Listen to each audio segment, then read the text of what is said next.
Bienvenue dans cette nouvelle vidéo. Ça y est, on a réussi, on a relié la Suisse à Oman sans avion. Salut, nous c'est Baptiste et Sarah. Il y a 2 ans, on a fait le tour du monde sans avion, ou presque. Aujourd'hui, on repart pour de nouvelles aventures. Direction la péninsule arabique. On est super content d'avoir réussi ce défi. Ça nous a pris un peu plus de 6 semaines parce qu'on a visité plein d'endroits. Et on est super content d'avoir relevé ce défi parce que même si on était assez sûr que c'était faisable, il y a quand même un moment quand on était en Irak, on n'était pas sûr qu'on allait pouvoir traverser le pays sans avion. Donc il y avait une petite crainte à ce niveau-là. Et au final, c'est allé et puis on a réussi le défi qu'on s'est lancé. Donc il y a une grande satisfaction quand même d'avoir parcouru tous ces kilomètres et d'être maintenant au bout de la péninsule arabique. C'est trop cool. Et on espère que ça vous a plu, puis que si vous avez l'occasion de faire la même chose, n'hésitez pas. On est maintenant à Mascate, qui est la capitale d'Oman, et on est devant la grande mosquée, qui est juste sublime. C'est une des plus belles mosquées qu'on a vues depuis le début du voyage. Elle est magnifique, moi je crois que c'est mon coup de cœur personnel. Le niveau de détail et l'harmonie en général, que ce soit à l'extérieur mais surtout à l'intérieur de la mosquée, c'est vraiment à couper le souffle. Et pourtant on commence à en avoir visité beaucoup des mosquées, mais ça continue de nous émerveiller à chaque fois. Et c'est une mosquée assez moderne qui a été finie en 2001, comme beaucoup de mosquées d'ailleurs de la péninsule. Et c'est aussi ici qu'il y avait jusqu'à récemment le plus grand tapis tissé du monde. Mais la mosquée du Cheikh Zayed à Abu Dhabi a battu leur record. Et c'est assez emblématique. C'est assez symbolique pour Oman en fait, parce que Oman c'est un pays qui est au milieu de pays qui sont un peu les divas de la péninsule arabique, que ce soit les Émirats ou l'Arabie Saoudite. C'est des pays où on construit le plus grand bâtiment, des grands métros, enfin, c'est juste des projets un peu pharaoniques, fous et grandioses. Et Oman n'est pas du tout comme ça. Oman est très discret, à plutôt vouloir préserver son authenticité, son patrimoine, son héritage. Et d'ailleurs, ce qui est fou, c'est qu'ils sont limités en termes de taille de bâtiment.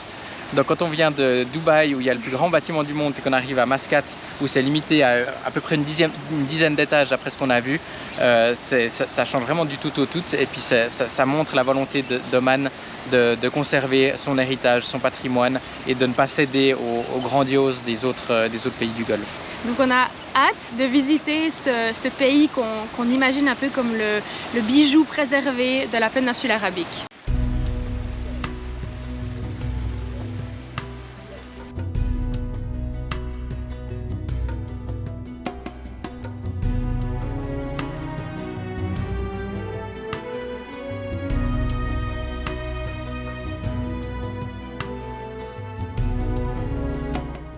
On vous emmène visiter Oman et on commence par les montagnes.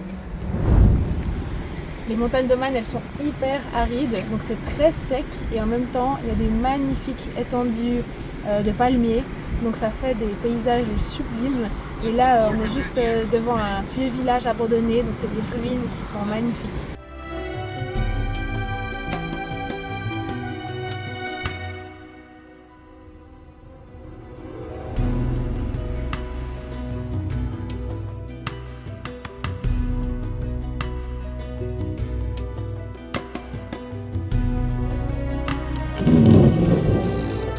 Bienvenue dans notre petit hôtel troglodyte.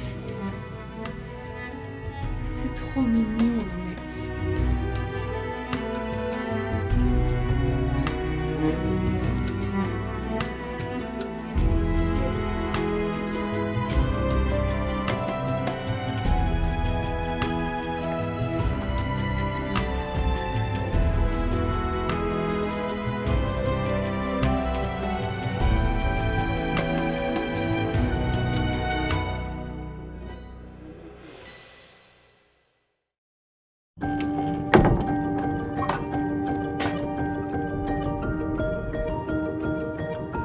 Les montagnes sont magnifiques, mais le top, c'est d'aller au sommet d'Oman. On est au milieu des montagnes de l'Hajar et juste derrière moi, il y a le sommet à 3000 mètres.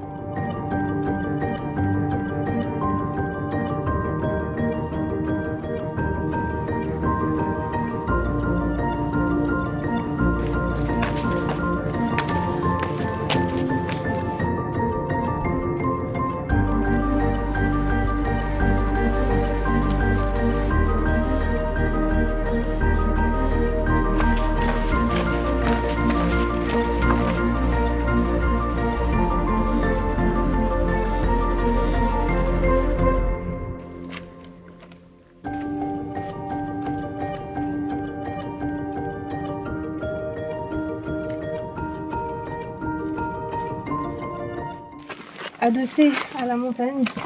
Il y a des maisons qui étaient encore habitées il y a 40 ans. Et les gens cultivaient ici. Ils allaient chercher l'eau en dessus, ils escaladaient la falaise. Et puis il y a 40 ans, ils se sont déplacés un peu plus loin dans la vallée. Mais ils n'ont pas bougé de beaucoup.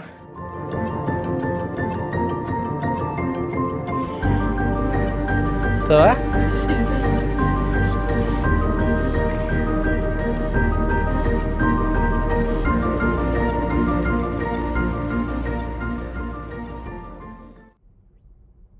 Oman, c'est une nature magnifique, mais c'est aussi une histoire passionnante. Comme par exemple de magnifiques forteresses.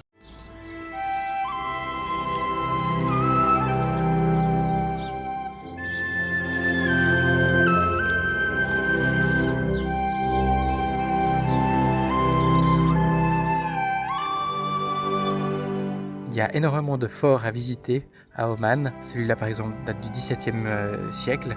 Et puis ce qui est joli c'est les forts en tant que tels, mais aussi l'environnement. Là il y a par exemple d'un côté les montagnes de la Jarre et de l'autre côté une zone complètement aride. Et puis le fort est entouré d'une magnifique palmeraie.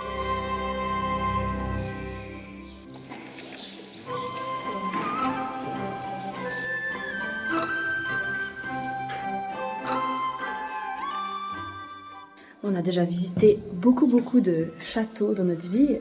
Rien qu'en Suisse, il y a plein de châteaux de l'époque médiévale. Mais un truc qui est très différent ici, c'est la signification et l'importance des dattes pour la vie du fort, du château. D'une part, parce que c'est un aliment très facile à conserver, vu que c'est très sucré. Donc ils ont conservé des tonnes et des tonnes dans des chambres spéciales en cas de siège. Mais l'autre utilisation qui était faite des dattes, c'était le fait de chauffer l'huile de dattes pour la verser sur les assaillants en cas d'attaque. Donc c'est fascinant de voir l'utilisation qui a été faite de ce petit fruit.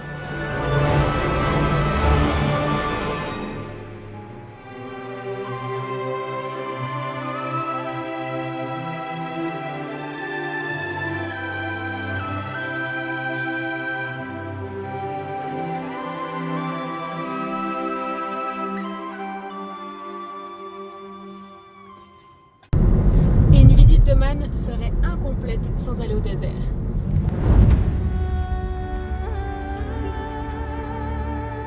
Tada!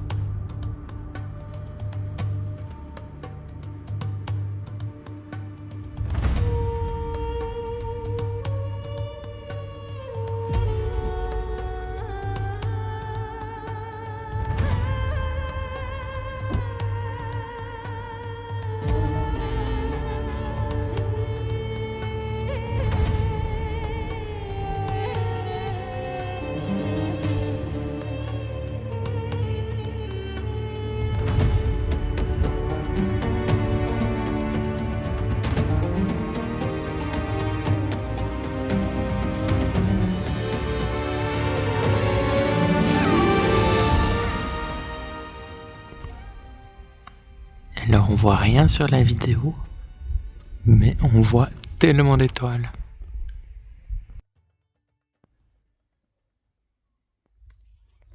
On a super bien dormi dans ces petits dômes dans le désert. Et puis ce matin, en se réveillant, c'était trop drôle parce qu'en fait on est sorti du dôme et puis sur le sable il y avait plein de petites traces différentes. On ne sait pas de quels animaux, mais en tout cas il s'est passé des trucs cette nuit. Il semblait y avoir des reptiles, une sorte de petits lapins, c'est trop chou. Et puis là ils sont tous allés se coucher parce qu'on ne voit pas un être vivant à part nous dans ce désert.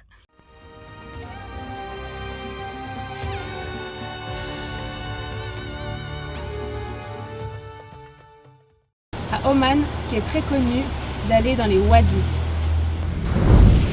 Et on est à l'endroit iconique de Oman, Wadi Shab.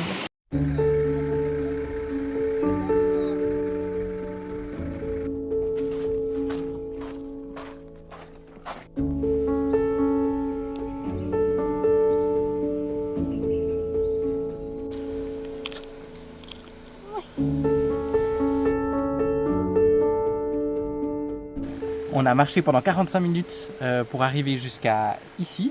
Et à partir d'ici, on va devoir aller dans l'eau pour avancer. On a environ une quinzaine de minutes de nage pour arriver jusqu'au bout du wadi.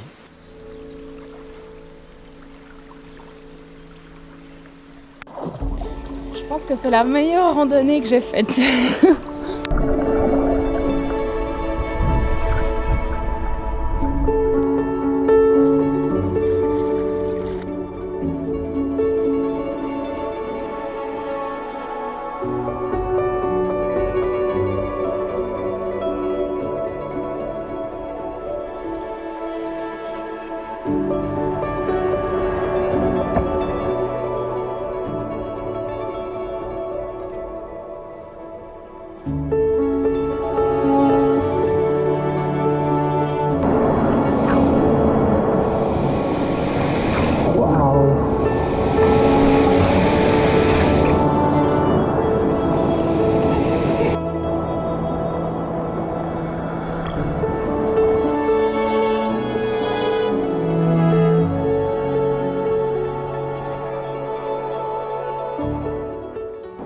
C'est vraiment super beau. On est arrivé assez tôt pour être tout seul.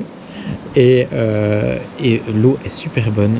Et c'est extraordinaire de juste nager dans une vallée comme ça, entourée par des énormes rochers, des montagnes. Une eau turquoise, on voit des mètres tout en le dessous. fond de l'eau.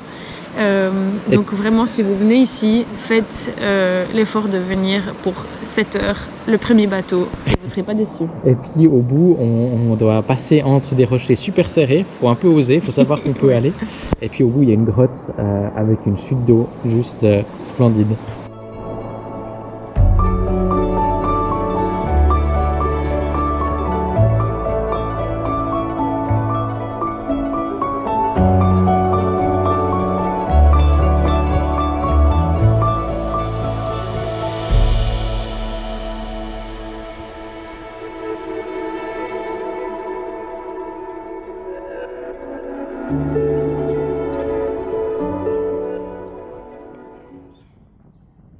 On a vu les wadis, on a vu les forteresses, mais il nous manque un élément indispensable à toute visite à Oman, les tortues.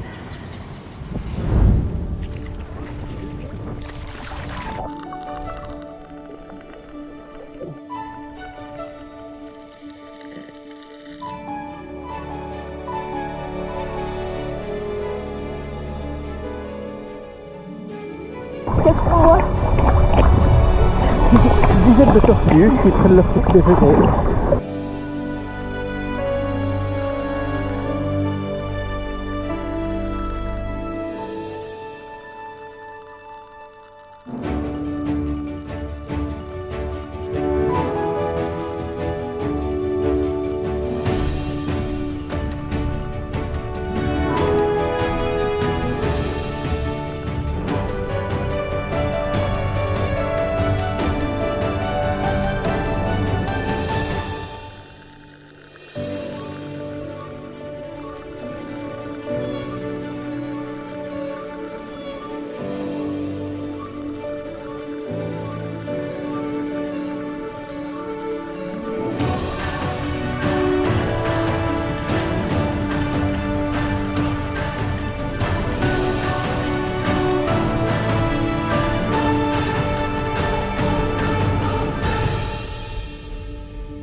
C'est la fin d'Oman, c'était vraiment un pays extraordinaire, il y en a pour tous les goûts, de la nature, des belles villes, des gens super accueillants, de la bonne nourriture, c'est vraiment un coup de cœur de ce voyage. Et c'est la fin d'Oman, mais c'est aussi la fin de notre voyage. Destination Arabie se termine, on a relié la Suisse à Oman en transport public, c'est la fin de ces 2 mois de voyage.